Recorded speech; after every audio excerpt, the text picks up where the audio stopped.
सतनाम वाहिगुरु साहिब जीओ। एक ओंकार सतनाम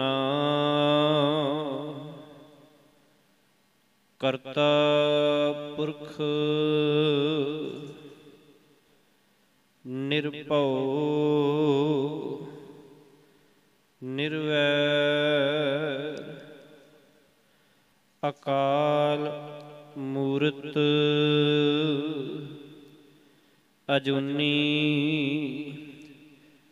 सैभं गुर प्रसाद।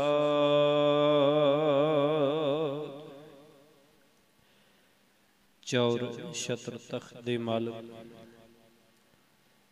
धन धन गुरु ग्रंथ साहिब जी की पावन हजूरी अंदर सज बैठे गुरु प्यारे गुरु सवारी साध संगत जीओ। वड्डे भागां वाले हो जो इस समय पातशाह जी की पावन हजूरी अंदर पहुँच करके इंटरनेट के माध्यम राही सतगुरु जी की पावन बाणी नूं सरवण करके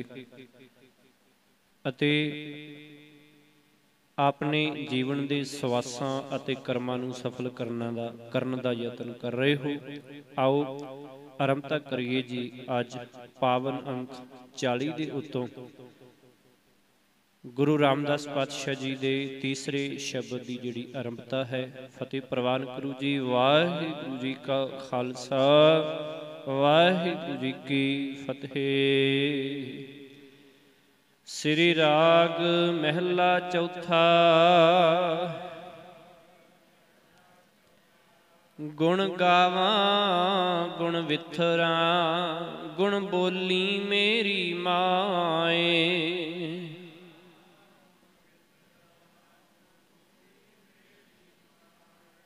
गुण गावां मेरी माए पिछे कि हे मेरी माँ। गुण गावां मैं मेरा मन जिहड़ा वो तरसदा है। मेरा मन वो चाहुंदा है कि मैं मालक दे गुण गावां उहदे गुण गाउने करां। गुण गावां गुण विथरां विथरां तो भाव विस्तार करां कि उहदे गुणां दी विचार करां गुणां दा विस्तार करां। ये विथरां शब्द है जिहड़ा इहदा अर्थ खुली हुई या खिलरी हुई भी हुंदा है। ये अगे जाके आएगा। गुण विथरा पर इत्थे है विस्तार कि गुणां दा तेरे गुणां दा मैं विस्तार करां अते गुण बोली मेरी माए की अते मैं गुणां दा विस्तार करदा रहां ते प्रभु दे गुण उचारदा रहां। ये सतगुरु पातशाह जी आख रहे हैं कि हे मेरी माँ मेरी माए कि हे मेरी माए मैं ये जिहड़े गुण गाउंदा रहां। मेरा मन करता है कि मैं गुण गाउंदा रहां मालक दे गुणां दी विचार करदा रहां विस्तार करां अते उहदे गुण जिहड़े वो अपने मूँह तो बोलदा रहां भाव उचारण करदा रहां। गुरमुख सज्जन गुणकारिया मिल सज्जन हर गुण गाए।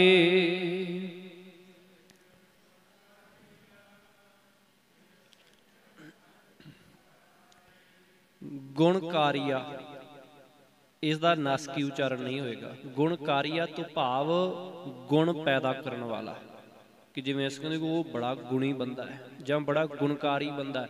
भाव जिहदे कोल गुण होण ते ओ जदों कोई उहदे कोल जाए ते ओ अगले दे विच भी गुण पैदा करे। जिवें एक अध्यापक हुंदा है उहदे कोल इह गुण हुंदा है कि आने वाले बच्चे नूं जिहड़ा है वो एजुकेट करके उन्होंने पढ़ा के उहदे विच अपने गुण भर दिंदा। भाव अज्ञानता दा हनेरा जिहड़ा वो दूर करदा है। गुणकारिया भाव गुण पैदा करन वाला जिहड़ा गुण पैदा कर देवे। सतगुरु जी आखण लगे गुरमुख सज्जन गुणकारिया मिल सज्जन हर गुण गाए कि गुरु दे सन्मुख गुरमुख भाव गुरु दे सन्मुख रहन वाला कोई सज्जन कोई संत कोई सेवक है जिहड़ा ओ प्रभु दे गुण गाउण दी ये सिफत पैदा जिहड़ी है वो कर सकदा है। मिल सज्जन कि ओदे किसी गुरमुख नूं मिल के ही, सज्जन नूं मिल के ही जिहड़ा गुरु दे सन्मुख रहिंदा है, जिन्हें गुरु तो गुणां दी जिहड़ी दात प्राप्त कीती है, उहनूं मिल के ही जिहड़ा है वो गुणां दी जिहड़ी है दात प्राप्त कीती जा सकदी है। हर गुण गाए उहनूं मिल के ही उस मालक दे गुण गाए जा सकदे हन। हीरै हीर मिल बेदिया रंग चलूलै नाए।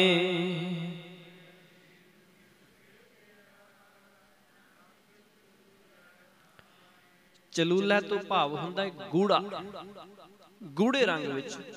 पातशाह जी आखण लगे कि हीरै हीर, जिवें सतगुरु जी पावन मुख वाक की दात बख्शदे नहीं ना, जो आप गुरु तेग बहादुर साहब जी की पावन बाणी सुरठ राग के अंदर एक शब्द आता है, ज्यों पानी संग पानी, इवें इत्थे है हीरै हीर मिल विद्या। कि गुरु हीरे दे विच जदों मेरा मन है जिहड़ा वो मिल जाता है, कि हीरे दे नाल हीरा मिल जाना। कि गुरु दे राही जदों गुरु नाम दी दात बख्शदा है, विद्या तो भाव विन्निया जाता है। कि गुरु हीरे दे विच मेरा मन जिहड़ा है जदों विन्निया जाता है, तो यह हीरे का रूप हो जाता है, यह भी फिर अमोलक हो जाता है, इसदा कोई मुल नहीं रहिंदा। रंग चलूलै नाए। पातशाह जी आखण लगे फिर ये जिहड़ा हीरा गुरु हीरे नूं मिल के उस विच विझ जांदा है, ते प्रभु दे नाम विच लीन हो के वो मालक दे गूढ़े प्यार विच रंगिया जाता है। भाव फिर उहदे वर्गा ही हो जाता है, जिवें दा गुरु हुंदा है उवें दा ही उहदा जीवन भी जिहड़ा वो बन जाता है। भाव कि जिवें गुरु आखदा है उवें फिर जीवन दे विच वो करदा है। मेरे गोविंदा गुण गावां तृपत मन होए।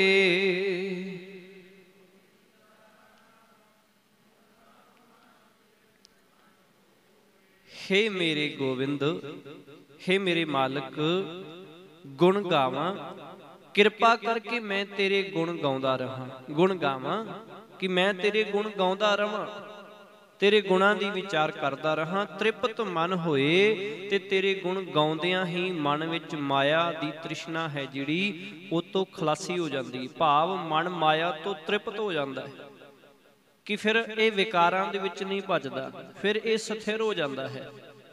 फिर मन जिहड़ा है रज जाता है, इनू संतोख आ जाता है। जे असीं सबर संतोख की गल करते हैं ना, फिर ये संतोखी जीवन वाला हो जाता है। फिर इहदे विच सबर की जिहड़ी है वो दात उस मालक दे कोलों प्राप्त जिहड़ी हुंदी है। अंतर प्यास हर नाम की, गुर तुस मिलावे सोए। रहाओ।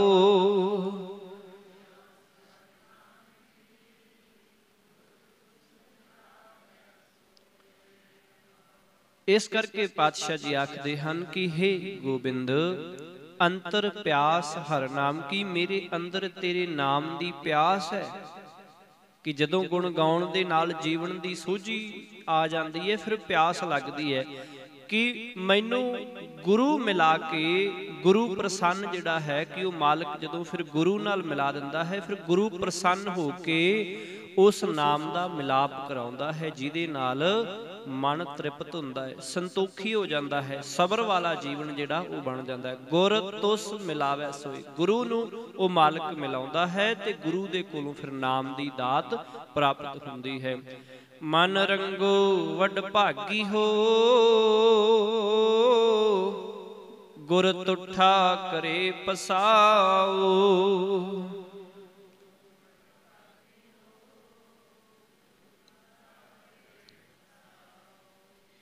हे वड भागियो, वड्डे भागां वालिओ, गुरु दी शरण पै के अपना मन प्रभु दे नाम विच रंग लवो।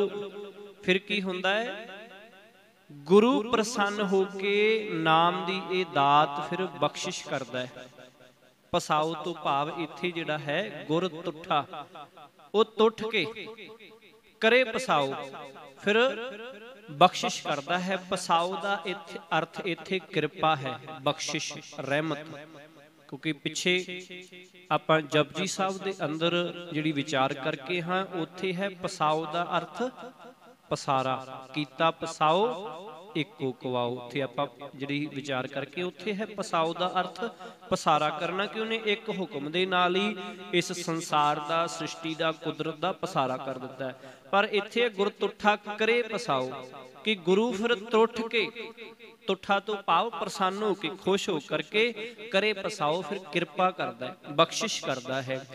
गुर नाम दृढ़ाए रंग स्यों, हौं सतगुर कै बल जाऊं।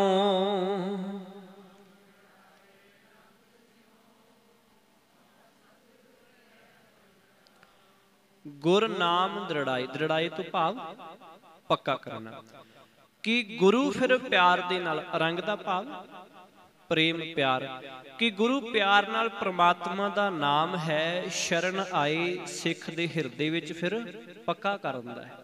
कि जिहड़ा शरधा धार के सिख है, गुरमुख है, वो जदों हजूरी विच आ जांदा है, गुरु कोल आ जांदा है, ते उदों फिर मालक फिर वो नाम पक्का कर दिंदा है। क्योंकि शरधा नाल वो हिरदा ही आएगा जिहड़ा फिर धार के आउंदा है कि हुण मैं विकारां तो जिहड़ा है खलासी प्राप्त करनी है, माड़ा जीवन जिउणा छड्ड देना, माड़े कर्म कर देने आ। उहदे ते फिर गुरु भी प्रसन्न हुंदा कि ठीक है, आ गए हुण, लै फिर नाम दी दात, जुड़ जा, हुण अपने आप तृप्त हो जाएगा।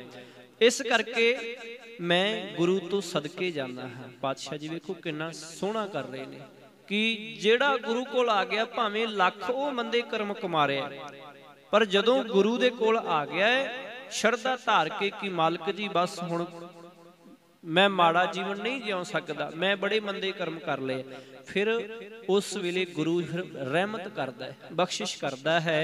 पातशाह जी आखन लगे ऐसे गुरु तो मैं प्रसन्न, भाव की बलिहार जाता हाँ, सदके जाता हाँ। सहजे ही है कि असीं इतिहास दे विच वेखदे आए हाँ कि जदों भावें कोई भी है, बाबा बिधि चंद जी का असीं जीवन देख लईए कि हुण देखो किदां एक चोर वाला जीवन बतीत करते हैं, किसी दे पशु खोल ले, किसी का कुछ कर लिया, पर हुण आप भुले भटके गए उत्थे गुरु पातशाह जी की हजूरी विच, कि मगर हुण पिंड वाले लगे होए आ, किसी दीयां मੱਝਾਂ खोल के लैके जाऊगा कोई, ते आपे मगर ते आउणा ही आउणा, वो पैड़ कढ़ के वो भी पहुँच गए उत्थे। हुण संगत दे विच अपना माड़ा मोटा भेस वटा के बह गए, उत्थे हुण गुरु पातशाह जी की रहमत ऐसी हुई, संगत कीती, पता लगा कि ये कर्म ही बड़े माड़े कर रहा मैं।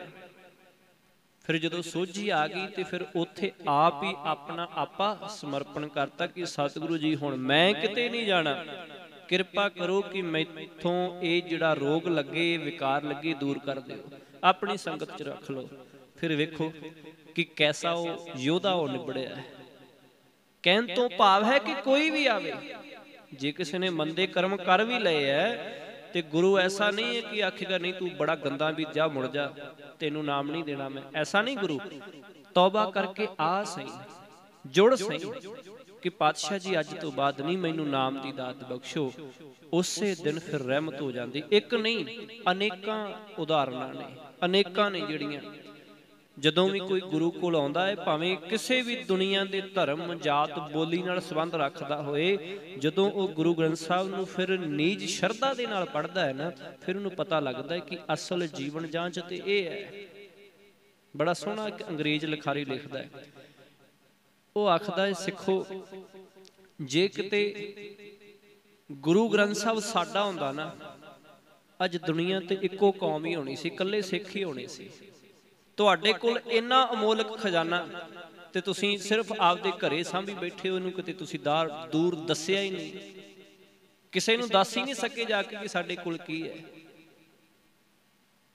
भावें एक वखरा विशा है, पर देखो कि दूसरे धर्मां वाले भी ये गल आखदे है कि धन गुरु ग्रंथ साहब जी दे विच है जिहड़ा वो एक संपूर्ण मनुख दी जीवन जांच है, कि जिहड़ा पढ़ लए, विचार लए, अपना जीवन इहदे अनुसार बतीत कर ले, दुनिया तो सुखी जिहड़ा भाव कि दुनिया च सब तो सुखी ते शांत आदमी होएगा, जीवन का आनंद लैण वाला।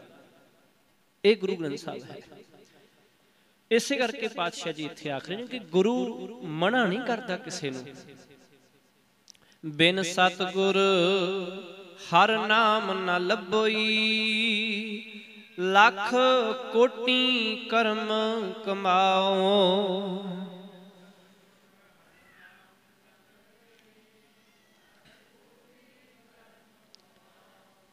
ਕੋਟੀ ਤੋਂ ਭਾਵ ਕਰੋੜਾਂ। ਕਰੋੜਾਂ, ਇੱਥੇ ਕੋਟੀ ਨਹੀਂ ਪੜਾਂਗੇ, ਕੋਟੀ ਦਾ ਅਰਥ ਤੇ ਕੁਝ ਹੋਰ ਬਣ ਜਾਂਦਾ, ਜੈਕਟ ਜਿਹਨੂੰ ਅਸੀਂ ਆਖਦੇ ਹਾਂ। ਕੋਟੀ ਤੋਂ ਭਾਵ ਕਰੋੜਾਂ। ਤੇ ਜੇ ਕੋਟ ਸ਼ਬਦ ਦੇ ਵੀ ਕਈ ਵਾਰ ਜਦੋਂ ਆਉਂਦਾ ਹੈ, ਕੋਟ ਦਾ ਅਰਥ ਵੀ ਕਰੋੜਾਂ ਹੁੰਦਾ ਹੈ, ਕੋਟ ਦਾ ਅਰਥ ਕਿਲਾ ਵੀ ਹੁੰਦਾ ਹੈ। ਇਹ ਵੀ ਅਸੀਂ ਖਿਆਲ ਰੱਖਣਾ ਹੈ।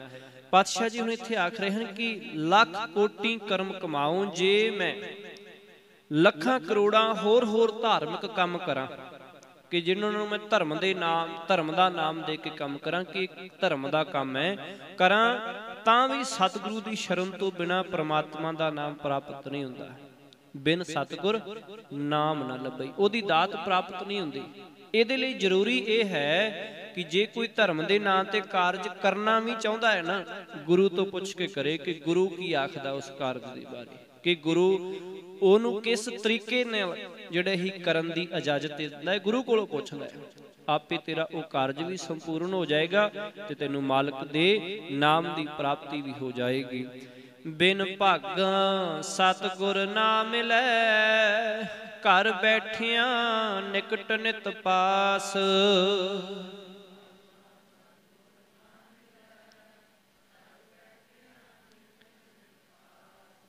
ਹੁਣ ਸਤਿਗੁਰੂ ਜੀ ਆਖਦੇ ਨੇ ਭਾਗਾਂ ਤੋਂ ਬਿਨਾਂ, ਕਿਸਮਤ ਤੋਂ ਬਿਨਾਂ ਹੈ ਜਿਹੜਾ ਉਹ ਗੁਰੂ ਵੀ ਨਹੀਂ ਮਿਲਦਾ। ਭਾਵ ਕਿ ਜੇ ਮਨੁੱਖ ਨਾ ਉਦਮ ਕਰੇ ਗੁਰੂ ਹਜ਼ੂਰੀ ਵਿੱਚ ਆਉਣ ਦਾ, ਨਾ ਇੱਥੇ ਆਉਣ ਦਾ ਕਰੇ, ਤੇ ਫਿਰ ਜਿਹੜਾ ਹੈ ਉਹ ਮਾਲਕ ਮਿਲਦਾ ਨਹੀਂ। ਤੇ ਗੁਰੂ ਤੋਂ ਬਿਨਾਂ ਪਰਮਾਤਮਾ ਦਾ ਮਿਲਾਪ ਵੀ ਨਹੀਂ ਹੁੰਦਾ। ਫਿਰ ਸਤਿਗੁਰੂ ਜੀ ਆਖਦੇ ਹਨ ਭਾਵੇਂ ਸਾਡੇ ਹਿਰਦੇ ਘਰ ਬੈਠਿਆਂ, ਭਾਵ ਘਰ ਤੋਂ ਭਾਵ ਹਿਰਦਾ ਘਰ, ਸਾਡੇ ਸਰੀਰ ਦੇ ਅੰਦਰ ਹਿਰਦੇ ਦੇ ਵਿੱਚ, ਕਿ ਵਿੱਚ ਬੈਠਾ ਹਰ ਵੇਲੇ ਸਾਡੇ ਨੇੜੇ ਤੇੜੇ ਹੀ ਹੈ। ਉਹ ਬੜਾ ਨੇੜੇ ਹੈ, ਬੜਾ ਦੂਰ ਨਹੀਂ ਬੈਠਾ, ਅੰਦਰ ਹੀ ਬੈਠਾ ਹੈ, ਸਾਡੇ ਕੋਲ ਹੀ ਹੈ। ਪਰ ਸਾਡੇ ਕੋਲ ਹੀ ਹੈ, ਪਰ ਫਿਰ ਵੀ ਜਿਹੜਾ ਹੈ ਜੀਵ ਨੂੰ ਪ੍ਰਾਪਤ ਨਹੀਂ ਹੁੰਦਾ। ਉਹਦੇ ਬਾਰੇ ਜਿਹੜੀ ਹੈ ਸੋਝੀ ਨਹੀਂ ਪੈਂਦੀ ਹੈ। ਅੰਤਰ ਅਗਿਆਨ ਦੁੱਖ ਭਰਮ ਹੈ, ਵਿੱਚ ਪੜਦਾ ਦੂਰ ਪਿਆਸ।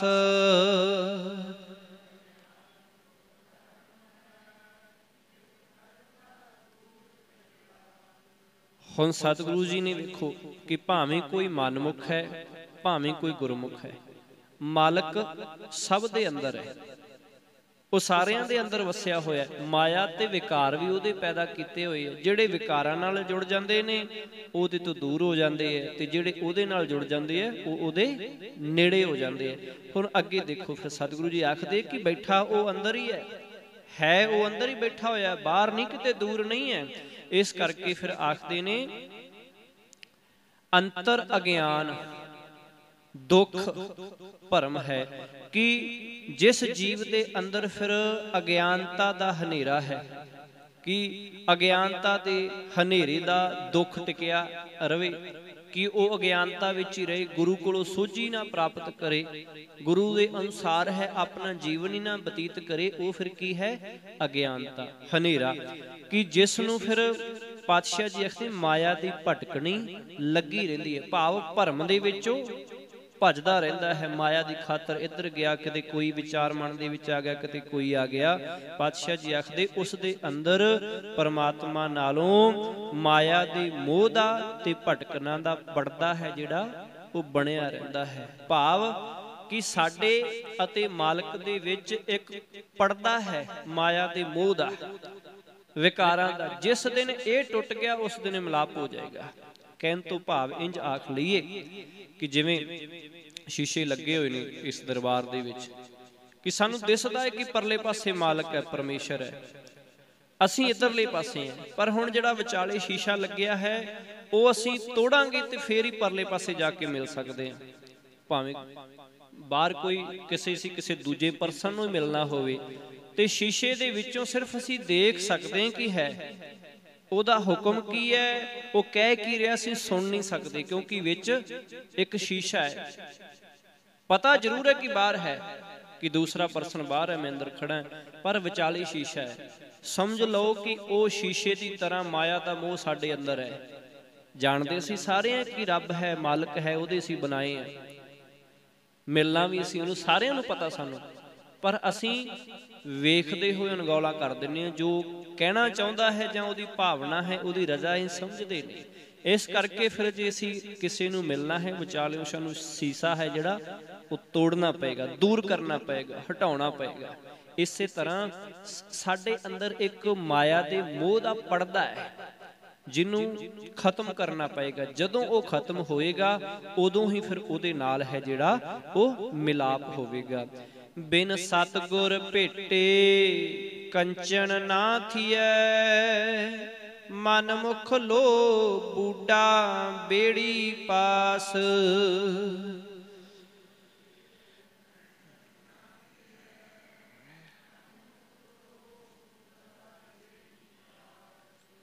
ਕੰਚਨ ਦਾ ਅਰਥ ਕੀ ਹੈ ਜੀ?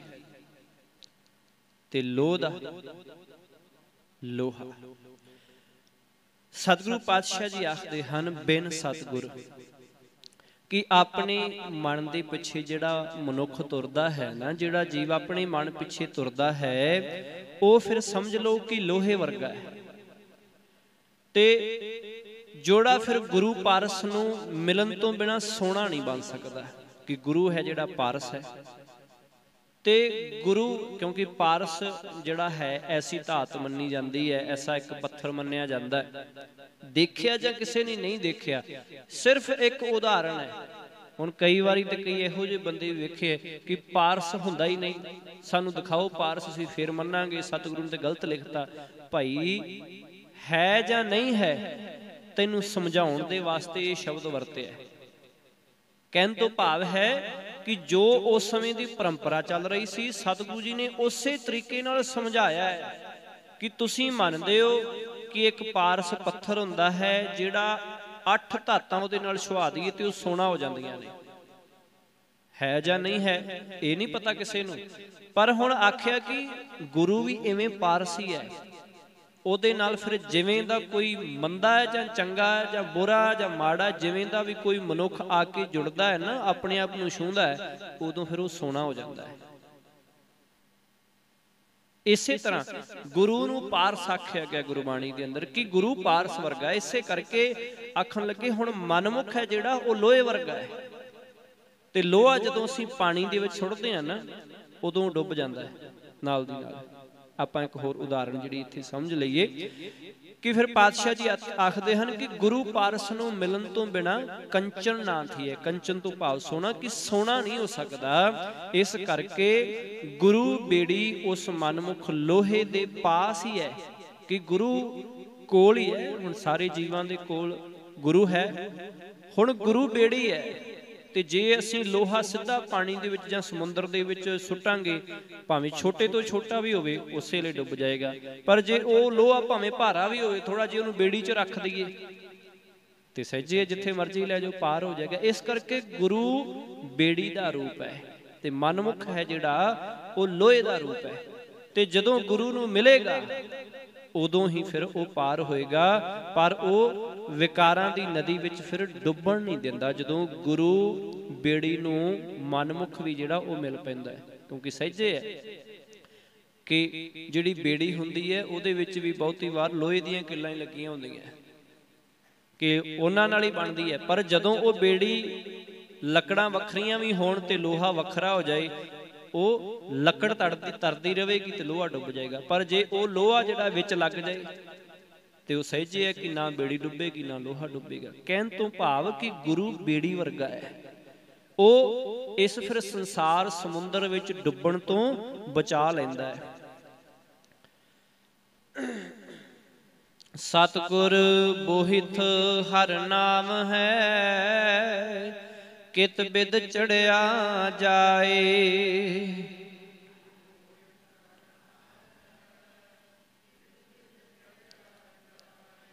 ਪਾਤਸ਼ਾਹ ਜੀ ਆਖਣ ਲੱਗੇ ਸਤਿਗੁਰ ਬੋਹਿਤ। ਬੋਹਿਤ ਦਾ ਕੀ ਭਾਵ ਹੈ? ਜਹਾਜ਼। कि सतगुरु परमात्मा दे नाम दा जहाज है। हर नाम है, नाव तो भाव नाम, कि गुरु है जिहड़ा सच्चा सतगुरु है वो परमात्मा दे नाम दा जहाज है। पर उस जहाज विच चढ़न दी भी जिहड़ी जाच सतगुरु जी कहंदे होनी चाहिदी है। इस करके इत्थे दर्ज कर रहे हैं सतगुरु जी, कित बिद चढ़िया जाए। बिद तो भाव विधि, तरीका, ढंग। आखन लगे कि इस तरह फिर किस तरह उस जहाज दे विच चढ़िया जाए। इत्थे हुण क्वेश्चन मार्क सतगुरु ने छड्डिया कि कित बिद किवें इस जहाज दे विच जिहड़ा है वो चढ़िया जावे। सतगुर कै भाणे जो चलै, विच बोहित बैठा आए।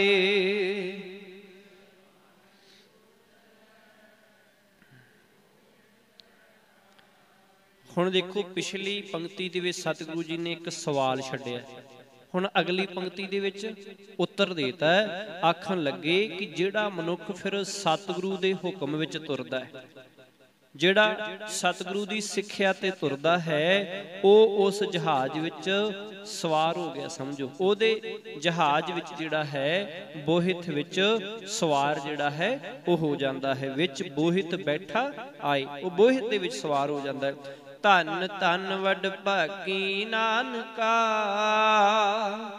जिन सतगुर ले मिलाए।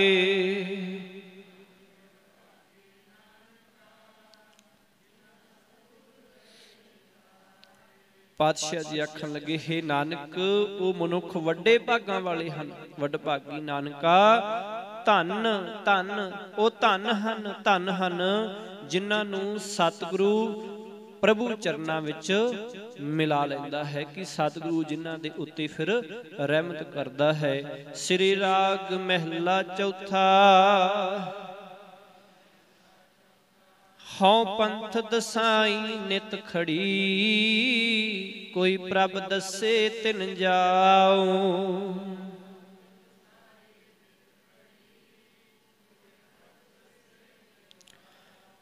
सतगुरु पातशाह जी आखन लगे कि मैं सदा तांग विच खलोती हुई हूं। पंथ दसाई नित खड़ी, खड़ी हुई है। नित तो भाव कि खड़ी है मैं, भाव सदा दे लई खड़ी है। पंथ दसाई, पंथ तो भाव रस्ता। कि सतगुरु पातशाह जी आखन लगे दसाई तो भाव दसाई पुछदी है मैं, खड़ खड़ के जिहड़ा है वो रस्ता पुछदी हां। दसाई कि मैनू दसना करो, मैं पुछ रही हाँ, मैं सदा तांग विच खलोती हुई हां। हुण इहदा भाव ही नहीं कि इत्थे खलो जाना किस रस्ता, कहण दा भाव कि अंदर एक जिहड़ा हिरदा है वो सदा तांग बनाई रखदा है। अंदर एक इच्छा है जीव इस्त्री दे कि मैं उस मालक नूं मिलना है। सदा फिर ये तांग बनी रहिंदी कि किवें मैं जावां, किहड़ा रस्ता है, किहड़ी मंजिल है, किवें जाके मैं मिलना है। इस करके भाव कि मैं तांग विच खलोती हुई परमात्मा दे देश दा रस्ता है जिहड़ा पुछदी हां। ते मैं सदा लोचदी हाँ कि कोई मैनू प्रभु दी दस पाए ते उस दी राही मैं उस दी सहायता नाल मालक दे चरनां विच, मालक दे घर जिहड़ा है वो पहुंच सका। तिन जाओ, मैं उन्हां दे दसे रस्ते मुताबक उत्थे पहुंच जावां। गल रस्ते दी है कि किसी भी मंजिल ते पहुंचना है उस दे बारे पहला ज्ञान होना जरूरी है। असीं किते भी जाना होवे सानू दा ज्ञान जरूरी है कि पहला कित्थों चल के किहड़े रस्ते दे विचों दी जाके मैं ते किन्ने टाइम दे विच पहुंच जावां। कहण दा भाव समय दी एक वखरी गल है, पर रस्ता होना रस्ते दा ज्ञान होना जरूरी है। ये नहीं कि जाना जिहड़ा है वो खरड़ वाले पासे नूं होवे ते ज्ञान ना होण करके चंडीगढ़ पहुंच जाए। कहन तो भाव है कि ज्ञान होना जरूरी है रस्ते का। इसे करके मंजिल ते पहुंचण दे लई सतगुरु जी जिवें समझा रहे हैं कि फिर मैं सदा भाव जीव इस्त्री के रूप में सदा ही खड़ी तकदी रहनी है कि कोई मैनू दसे कि मालक दे दर ते मालक दे घर जाण वाला रस्ता किहड़ा है, ते मैनू वो दसे ते मैं फिर उस रस्ते ते चल के मालक दे चरनां विच पहुंच सकां। जिन्नी मेरा प्यारा राविया तिन पीछे लाग फिराऊं।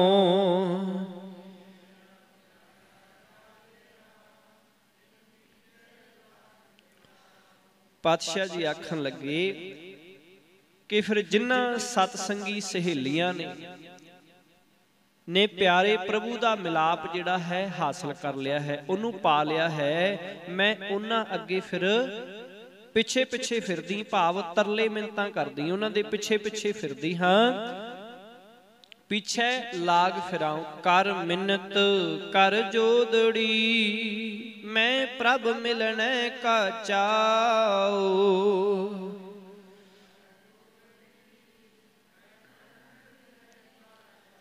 कि मैं फिर उन्हां अगे जोदड़ी करदी हाँ, बेनती करदी हाँ, तरला करदी हाँ कि उन्हां दी सेवा करके मैं उन्हां दे अगे हाथ जोड़ के उन्हां दा कहना मन के उन्हां दी सेवा करके उन्हां दे पिछे लगी फिरां, क्योंकि मेरे अंदर प्रभु नूं मिलन दा चाओ है, मेरे अंदर चाह है कि मैं उस मालक नूं मिलना है। मेरे भाई जना कोई मोको हर प्रभ मेल मिलाए,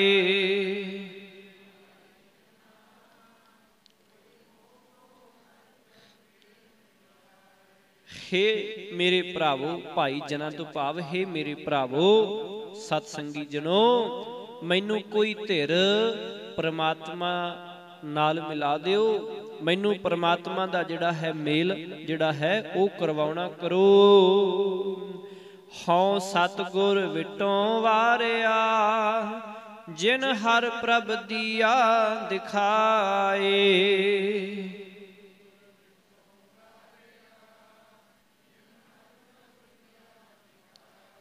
रहाऊ। पातशाह जी आखन लगे कि पर गुरु तो बिना होर कौन मिला सकता है, कि गुरु तो बिना ते होर कोई रस्ता नहीं है। मैं सतगुरु तो सदके जांदा हाँ जिस ने परमात्मा जिहड़ा दिखा दिता है, विखाल दिता है, भाव जिहड़ा उस मालक नूं विखाउण दे समर्थ है, उहदे नाल मिलाउण दे जिहड़ा है वो समर्थ है। जिन हर प्रभ दिया दिखाए, जिन्हें वो मालक परमेश्वर नूं दिखा दिता है। होए निमाणी टै पवां पूरे पूरे सतगुर पास,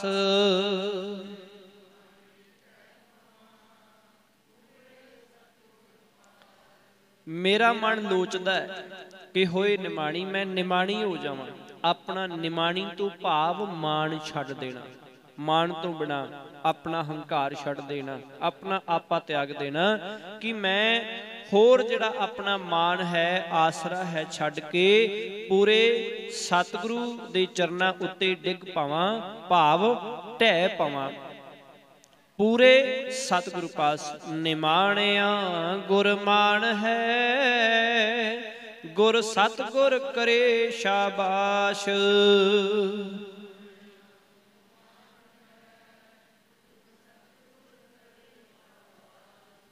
ते मैनू ये समझ जिहड़ी वो पै चुकी है कि गुरु उन्हां दा मान आसरा हुंदा है, उन्हां दा मान आसरा है जिन्हां दा होर कोई आसरा नहीं हुंदा, जिन्हां दा होर कोई आसरा नहीं बनदा, वो फिर गुरु उन्हां दा आसरा जिहड़ा वो बनदा है। इस करके होए निमाणी ढह पवां, मैं निमाणी होके अपना मान, अपना आपा, अपना हौमे छड्ड के, हंकार छड्ड के मैं ढह पावां। हौं गुर सलाह न रजूं मैं मेले हर प्रभ पास,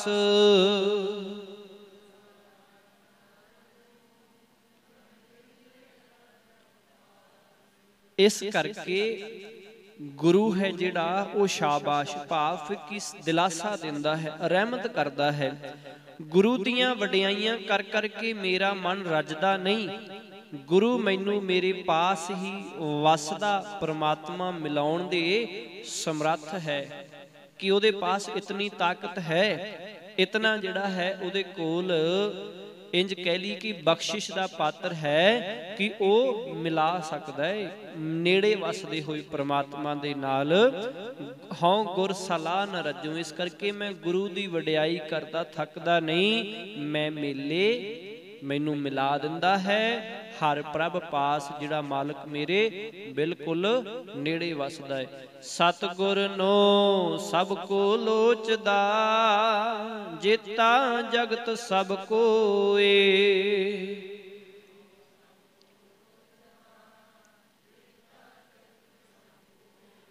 पातशाह जी आखन लगे जिन्ना ये सारा जगत है, हरेक जीव जिहड़ा ओ जगत सब कोई, सारा जगत है, सारा संसार है। जीव ने जिहड़े सतगुर नो सब को लोचदा, सारे जीव जिहड़े ने वो सतगुरु नू सच्चे गुरु नू मिलन दे लई लोचदे हन। बिन भागां दर्शन ना थिए, भागहीन बहरोए।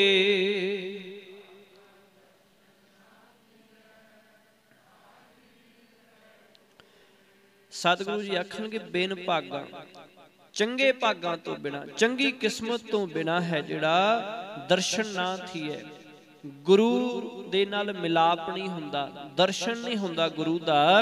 भागहीन बहरोए, ते जिन्हां ते चंगे भाग नहीं हुंदे फिर वो बह के रोंदे रहिंदे है। भाव वो फिर विकारां दे विच दुख सहारदे रहिंदे है।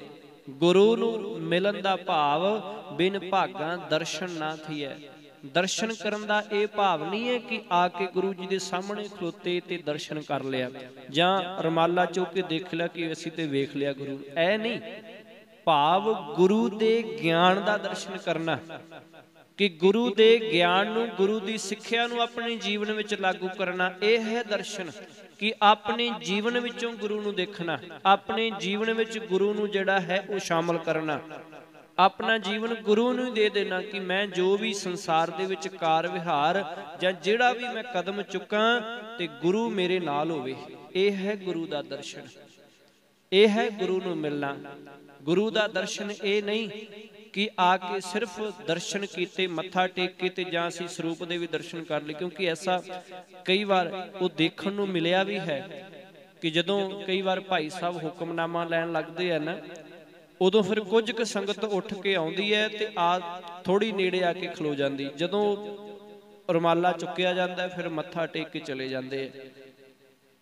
ये दर्शन नहीं हन।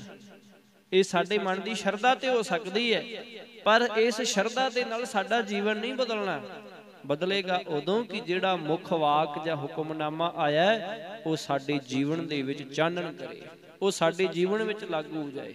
ये दर्शन हन। जो हर प्रभ भाणा सो थिया, तुर लिखिया न मिटै कोई।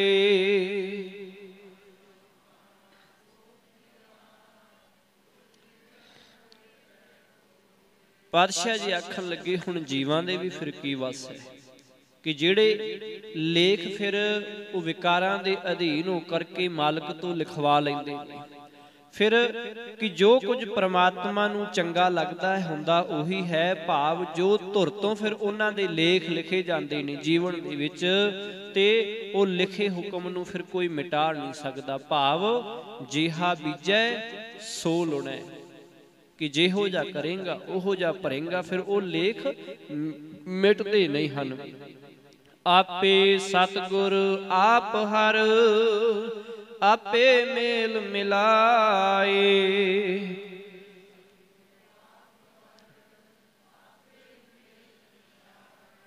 हुण वेखो आपे सतगुर आप हर, कि मालक परमेश्वर आप ही सतगुरु मिलांदा है, कि आप ही गुरु नाल मेल कराउंदा है, गुरु नाल मिलाउंदा है, ते गुरु दी राही ही अपने चरनां विच आप मिलाउंदा है। कि वो आप इंज कह ली सीधा नहीं मिलता, ਉਹ ਪਹਿਲਾਂ ਇਹ ਆਖੇਗਾ ਭਾਈ ਮੈਨੂੰ ਮਿਲਣਾ, ਪਹਿਲਾਂ ਸਮਾਂ ਲੈ ਜਾ ਕੇ ਗੁਰੂ ਦੇ ਕੋਲ ਜਾ, ਉਹਦੇ ਕੋਲੋਂ ਰਾਹ ਪੁੱਛ। ਜਿਵੇਂ ਅਸੀਂ ਕਹਿ ਦਈਏ ਨਾ ਕਈ ਵਾਰੀ ਅਪੁਆਇੰਟਮੈਂਟ ਲੈਣੀ ਹੋਵੇ ਕਿਸੇ ਡਾਕਟਰ ਦੀ ਜਾਂ ਕਿਸੇ ਮਿਲਣ ਦੇ ਲਈ, ਉਹ ਕਹਿਣਗੇ ਜੀ ਉੱਥੋਂ ਪਹਿਲਾਂ ਕਾਊਂਟਰ ਤੋਂ ਜਾ ਕੇ ਅਪੁਆਇੰਟਮੈਂਟ ਲਓ, ਉੱਥੇ ਜਾ ਕੇ ਆਪਣਾ ਫਾਰਮ ਡੇਟਾ ਭਰੋ ਤੇ ਜੋ ਕਹਿਣਗੇ ਉਵੇਂ ਫੋਲੋ ਕਰੋ, ਫੇਰ ਮਿਲਿਆ ਜਾਊਗਾ। ਇਵੇਂ ਹੀ ਹੈ ਕਿ ਜੇ ਉਸ ਮਾਲਕ ਨੂੰ ਮਿਲਣਾ ਹੈ ਤੇ ਪਹਿਲਾਂ ਆਪਣਾ ਫਾਰਮ ਤੇ ਨਾਂ ਪਤਾ ਗੁਰੂ ਕੋਲ ਜਮ੍ਹਾਂ ਕਰਾਉਣਾ ਪਏਗਾ, ਤੇ ਜੋ ਜੋ ਗੁਰੂ ਕਹੇਗਾ ਫਿਰ ਉਹ ਮੰਨਣਾ ਪਏਗਾ, ਤਾਂ ਮਿਲਿਆ ਜਾਣਾ। ਇਸ ਕਰਕੇ ਕਿ ਮਾਲਕ ਆਪ ਪਹਿਲਾਂ ਗੁਰੂ ਨਾਲ ਮਿਲਾਉਂਦਾ ਹੈ ਤੇ ਗੁਰੂ ਫਿਰ ਗੁਰੂ ਦੇ ਰਾਹੀਂ ਮਾਲਕ ਜਿਹੜਾ ਹੈ ਉਹ ਆਪ ਮਿਲਦਾ ਹੈ, ਆਪ ਜਿਹੜਾ ਹੈ। ਇਸ ਕਰਕੇ ਪ੍ਰਭੂ ਜੀਵਾਂ ਨੂੰ ਆਪ ਹੀ ਸਤਿਗੁਰੂ ਦੇ ਲੜ ਲਾ ਕੇ ਮਿਹਰ ਕਰਕੇ ਆਪਣੇ ਨਾਲ ਮਿਲਾਉਣ ਦੇ ਜਿਹੜਾ ਹੈ ਉਹ ਸਮਰੱਥ ਹੈ। ਆਪੇ ਮੇਲ ਮਿਲਾਏ, ਆਪ ਦਇਆ ਕਰ ਮੇਲ ਸੀ, ਗੁਰ ਸਤਿਗੁਰ ਪਿਛੈ ਪਾਏ।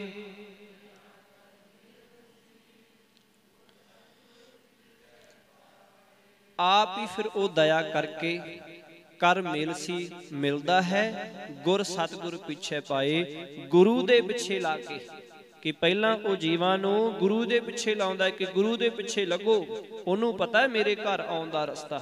ਇਸ ਕਰਕੇ ਗੁਰੂ ਦੇ ਪਿੱਛੇ ਲੱਗਦੇ ਨੇ ਜਿਹੜੇ ਭਾਵ ਗੁਰੂ ਦੇ ਹੁਕਮ ਵਿੱਚ ਹੁੰਦੇ ਨੇ, ਫਿਰ ਉਹਨਾਂ ਦੇ ਉੱਤੇ ਉਹ ਦਇਆ ਕਰਦਾ ਹੈ ਤੇ ਆਪਣੇ ਨਾਲ ਮਿਲਾਉਂਦਾ ਹੈ। ਸਭ ਜਗ ਜੀਵਨ ਜਗ ਆਪ ਹੈ, ਨਾਨਕ ਜਲ ਜਲਹਿ ਸਮਾਏ।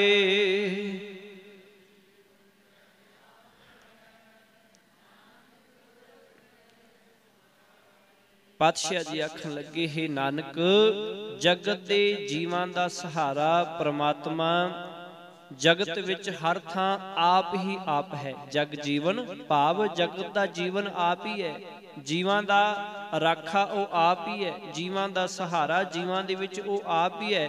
ਤੇ ਜਿਸ ਜੀਵ ਨੂੰ ਉਹ ਆਪਣੇ ਚਰਨਾਂ ਨਾਲ ਜੋੜਦਾ ਹੈ ਫਿਰ ਉਹ ਉਸ ਨਾਲ ਇਉਂ ਇੱਕਮਿਕ ਹੋ ਜਾਂਦਾ ਹੈ ਜਿਵੇਂ ਪਾਣੀ ਵਿੱਚ ਜਿਹੜਾ ਹੈ ਮਿਲ ਕੇ ਇੱਕ ਰੂਪ ਹੋ ਜਾਂਦਾ ਹੈ। ਇਸ ਤਰ੍ਹਾਂ ਉਹ ਮਾਲਕ ਰਹਿਮਤ ਜਿਹੜੀ ਹੈ ਕਰਦਾ ਹੈ। ਜਗ ਜੀਵਨ ਕੀ ਜਗਤ ਦਾ ਜੀਵਨ ਉਹ ਆਪ ਹੀ ਹੈ ਤੇ ਜਗ ਵੀ ਸੰਸਾਰ ਵੀ ਉਹ ਆਪ ਹੀ ਹੈ। ਇਸ ਕਰਕੇ हे ਨਾਨਕ ਕਿ ਜਿਹੜਾ ਫਿਰ ਉਹਦੀ ਮਿਹਰ ਦਾ ਪਾਤਰ ਬਣਦਾ ਹੈ, ਜਿਹੜਾ ਉਹਦੇ ਕਹੇ ਦੇ ਅਨੁਸਾਰ ਉਹਦੀ ਰਜ਼ਾ ਅਨੁਸਾਰ ਗੁਰੂ ਦੇ ਪਿੱਛੇ ਲੱਗਦਾ ਹੈ, ਗੁਰੂ ਦੇ ਹੁਕਮ ਵਿੱਚ ਹੁੰਦਾ ਹੈ, ਉਸ ਨੂੰ ਫਿਰ ਆਪਣੇ ਨਾਲ ਇੰਜ ਇੱਕਮਿਕ ਕਰ ਲੈਂਦਾ ਹੈ ਜਿਵੇਂ ਪਾਣੀ ਦੇ ਵਿੱਚ ਪਾਣੀ ਇੱਕਮਿਕ ਹੋ ਜਾਂਦਾ ਹੈ। ਹੋਈਆਂ ਭੁੱਲਾਂ ਦੀ ਖਿਮਾ। ਫਤਿਹ ਪ੍ਰਵਾਨ ਕਰੋ ਜੀ। ਵਾਹਿਗੁਰੂ ਜੀ ਕਾ ਖਾਲਸਾ, ਵਾਹਿਗੁਰੂ ਜੀ ਕੀ ਫਤਿਹ। ਰਾਮ